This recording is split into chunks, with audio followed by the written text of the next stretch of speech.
아름다운 꽃도 같은 종류만 모이면 질린다.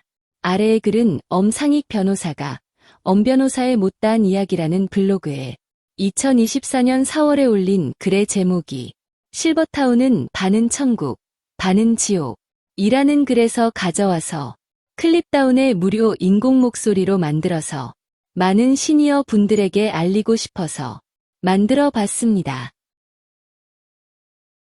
아래 글은 엄상익 변호사의 글을 인공 목소리로 읽어보겠습니다. 법원 근처에서 30년 넘게 살면서 변호사로 법의 밥을 먹어왔다. 70고개를 넘으면서 밥벌이를 졸업하고 마지막 거처를 어디로 할까 생각했다. 도심 속에서 살던 대로 마지막까지 존재하는 방법이 있었다. 친한 친구들과 모여 수다도 떨고 놀이도 같이 하면서 여생을 즐기는 방법이다. 두 번째가 실버타운이고 세 번째가 바닷가에서 혼자 사는 것이다. 나는 지난 2년간 살던 실버타운을 나왔다. 시설에 대해서는 만족했다. 바다가 보이고 편의시설을 갖추었으면서도 비용이 저렴했다.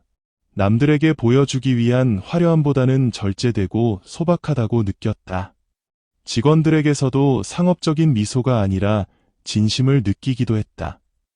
일하는 사람들이 종교인들이기 때문인 것 같다.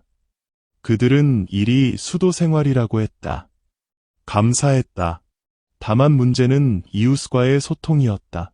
얼마 전 일본 실버타운에 있던 77살의 히라노 유우 씨가 쓴 글을 봤다. 핵심 내용은 이랬다. 그는 럭셔리 실버타운을 보고 반했다. 바다가 보이는 22층 건물이었다. 그는 첫 1년은 마치 천국에 온 기분이었다. 하지만 점점 일상의 무게에 짓눌렸다. 그가 보는 주위 사람은 대부분 거동이 불편한 노인들이었다. 그는 다른 노인들과 지적인 대화를 기대했지만 착각이었다. 대부분이 잘된 자식이나 재산, 그리고 왕년의 전직을 자랑했다. 그들의 천박함에 스트레스가 쌓여갔다. 유명 셰프가 만든 음식을 매일 먹었지만 질려버렸다. 그는 지역 커뮤니티에 눈을 돌려보았다. 그러나 지역 주민은 고급 실버타운에 살고 있는 외지인에게 배타적이었다. 방에 틀어박혀 외롭게 지내는 날이 늘었고 우울증이 찾아왔다. 감옥살이를 하면서 시간과 돈을 낭비하는 것 같았다. 결국 그는 실버타운 생활을 청산하고 도시로 유턴했다. 그는 나이가 들어도 남녀노소가 모여있는 곳에서 사는 게 좋다고 했다. 건강한 노인이 비싼 돈을 내면서 노인들만 모여 사는 실버타운에 들어갈 필요는 없다는 것이다. 한국인인 나는 같은 70대인 일본인 히라노 유우 씨와 비슷한 경험을 했다. 실버타운을 나오게 된 동기도 비슷하다. 겉에서 보는 실버타운은 천국 같았다.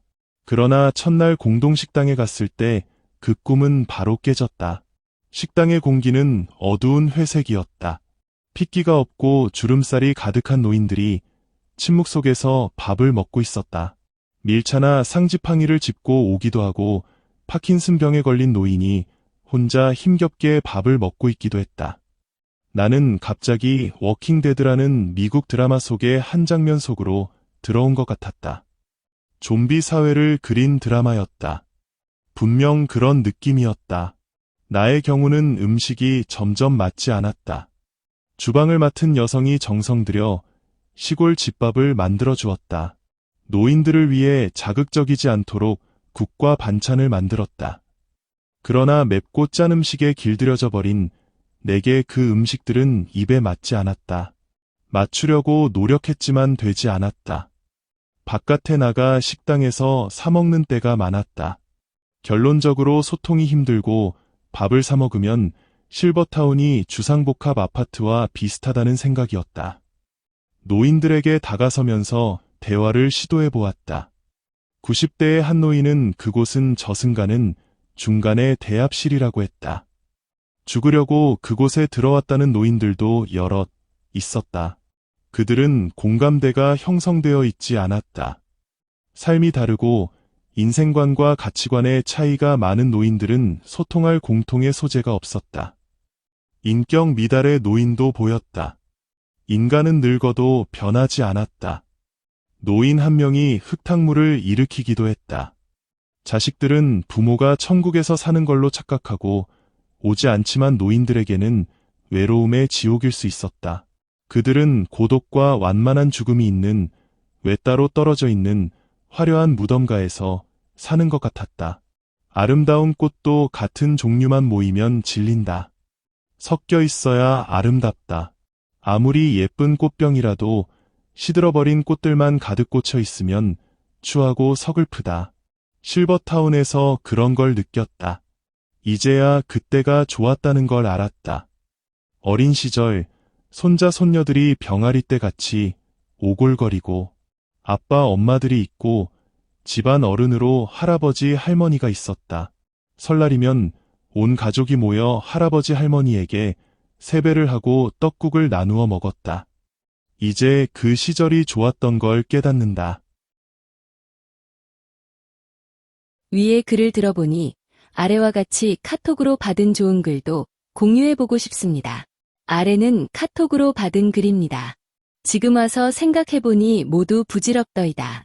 건강하던 친구도, 돈 많던 친구도, 출세했다던 친구도, 머리 좋다던 친구도, 멋쟁이 친구도, 지금은 모두 얼굴엔 주름살로 가득하고, 방금 한 약속도 잊어버리고 얇아진 지갑을 보이며, 지는 해를 한탄하며, 하루하루를 힘겹게 살아가더이다.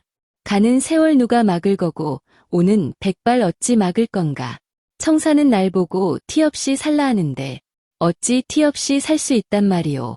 청사는 날 보고 말 없이 살라 하는데 어찌 말 없이 살 수 있단 말이오. 그저 구름 가는 대로 바람 부는 대로 살다 보니 얘까지 왔는데 어찌. 이제 모든 것이 평준화된 나이.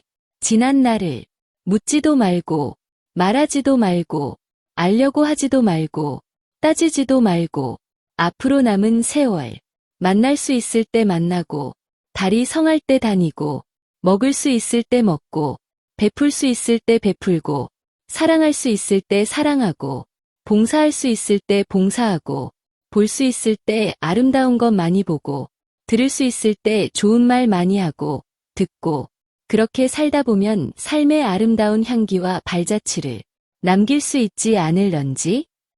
인생의 가장 아름다운 순간은 바로 지금 이 순간입니다.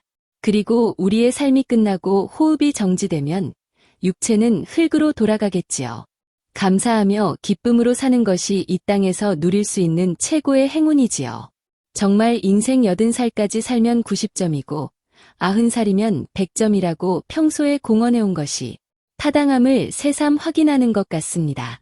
오늘도 화두처럼 여기는 평범한 진실을 다시 한번 되새깁니다. 첫째, 기적은 특별한 게 아니다.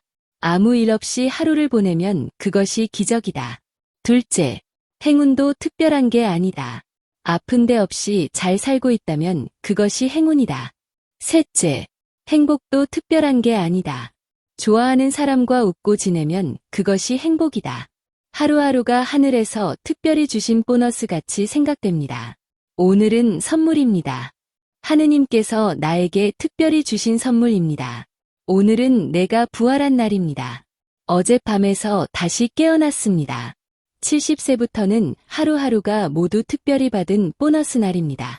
오늘을 인생의 첫날처럼 사시기 바랍니다. 그리고 마지막 날처럼 즐기며 사십시오. 천국은 감사하는 사람만 가는 곳이랍니다. 건강하게 살아서 숨을 쉬고 있음이 엄청난 축복이고 은총입니다.